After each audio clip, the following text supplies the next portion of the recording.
Hi everybody, so I just wanted to show you some features of a crystal.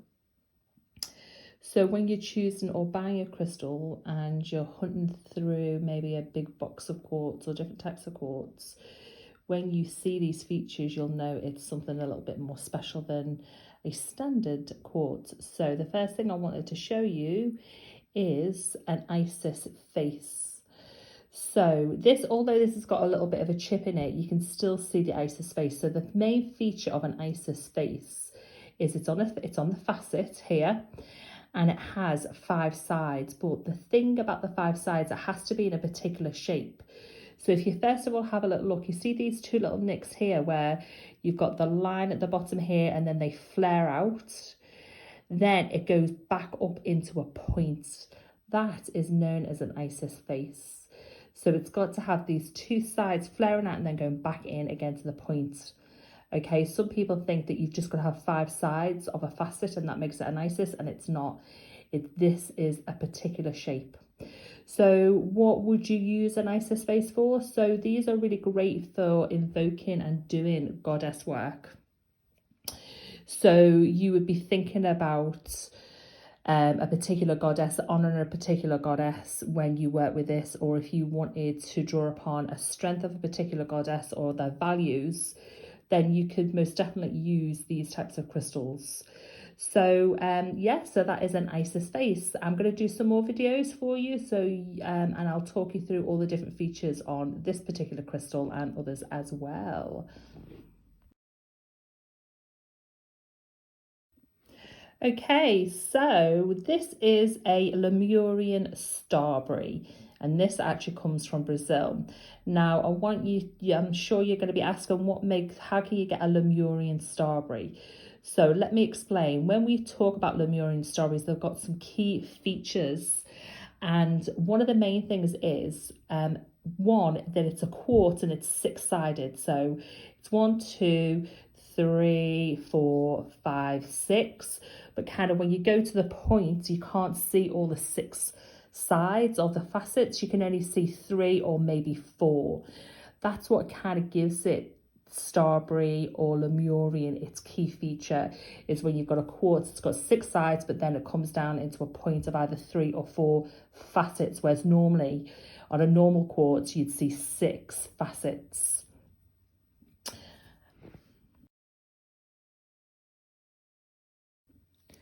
So another key feature of Starbraries and Lemurians. So let me show you the distinction first.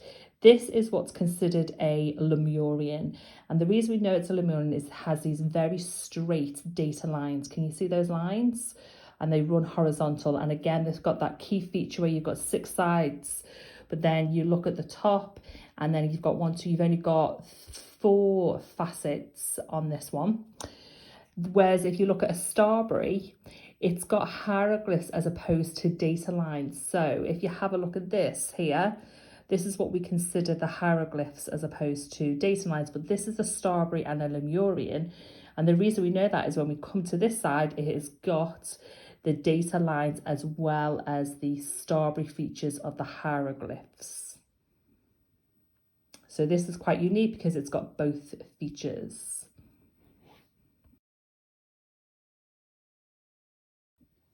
Another thing that I would say with the Starbrary that you get really interesting features on are things like this.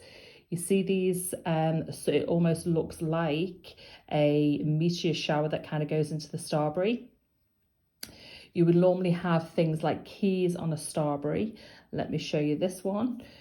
This is like a key here. So you've got the hieroglyphs, you've got the data lines, and then you've got this key. Now, depending on these different types, yeah, can you see the key extends there to around this side? So depending on what type of features you have on a Starbrary will indicate where in the solar system the ancient civilizations who are extraterrestrial, who encoded these crystals, it'll tell you which group did that. And if anybody's interested in finding out more about them, please give me a shout. So, and I've got a really, as I say, I've got a really good link for that. So that is a couple of the distinguishing features of a Starbrary and a Lemurian. One thing I'd also like to show you as well is this is actually a self-healer. And the reason we can see that, at one point this would have been on a matrix. And as I say, it kind of would have broken off. But then if you look closely, it's got these amazing formations, and you can see where they've started to regrow again, and they're a lot smoother as opposed to being sharp. And then that interesting thing about it as well, it's also got rainbows. Now, when we think about a rainbow in a crystal normally has a rainbow where there's been some sort of trauma to the crystal as it's moving through the ground. And you can see there's a little rainbow. And obviously on the other side, you've got this smash here. So there would have been some sort of damage and tension within the crystal as it was moving. So yeah, that is a rainbow. And when we think about rainbows are really good to use on your aura.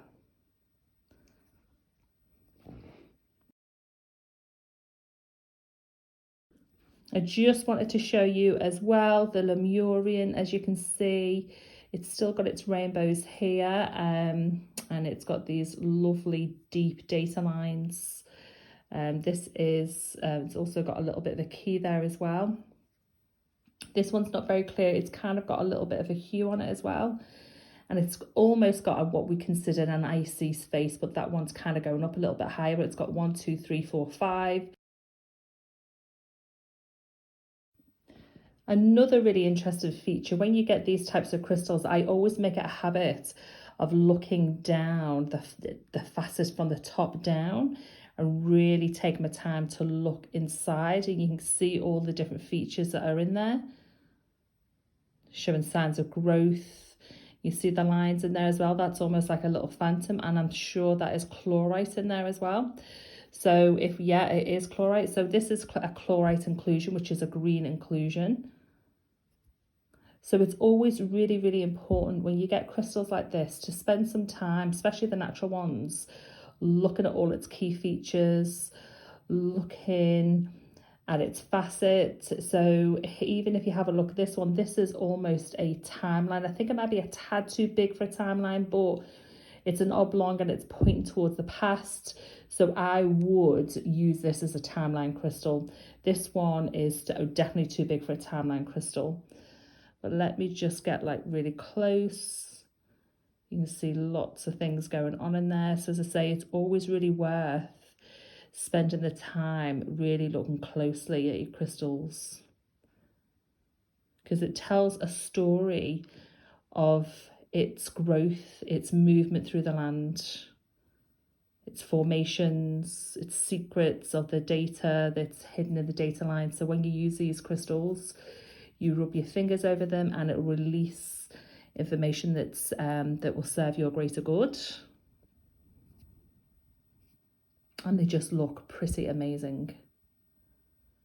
Okay, so that is some of the key features of this crystal, and I'm going to be doing more soon as well, and I hope you enjoyed this little video.